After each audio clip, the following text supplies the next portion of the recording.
I am horribly out of touch with life sometimes. Like many of you know, I teach college, and I guess I've been doing it long enough now that enough time has ironically slipped by me. An entire generation of students has begun to be supplanted by another one. Okay? When I started teaching almost 20 years ago now, most of my students were millennials. But now, a lot of them, if not all of them, are so-called Generation Z, right? And if you don't know who they are young men and women born after the mid-1990s. They've known nothing other than digital technology. The media tend to characterize them as anxious and depressed. I don't know, maybe so, but I found over the last year or two that many of my students, if not most of them, if not all of them, are passionate. They're driven to make change happen. And I'm not sure if that's true for all Generation Zers or if it's specifically my Christian students who are living in the light of Scripture and God's commands. But man, these kids are passionate about change. Now, for a historian like me, it's easy to look to the past and point to problems and say, hey, look at that, and then move on to the next thing, the next subject. But for my students, they're not willing to stop there. I mean, for them, that's a call to action, right? That's a challenge, right? Okay, so here's a problem. Okay, if that problem is still here, like right now in our day and age, right, we need to do something about it. Let's not sit on our hands. Let's change it. Let's do it now. I mean, they see themselves as activists, as change makers, as difference makers. And some of them are so passionate about change and so idealistic that they often seem blind to the realities and the complexities that confront them, right? But then again, a lot of change makers in history saw the world that way too, right? Like Martin Luther King, Martin Luther, any number of inventors, right? Change is hard, but it starts with seeing a need and fueling a passion to meet that need.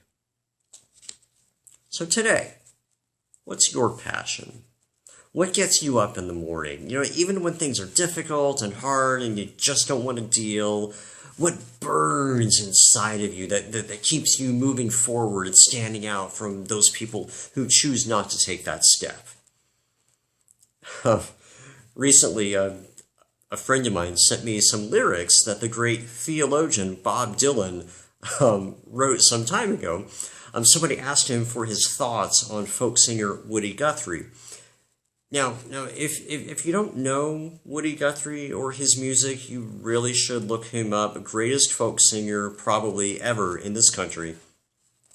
Here's a guy who came from nothing to being known as the friend of the common person, the guy who put the common man's words to music, the guy whose passion made the world see the plight of people who normally didn't get a second look.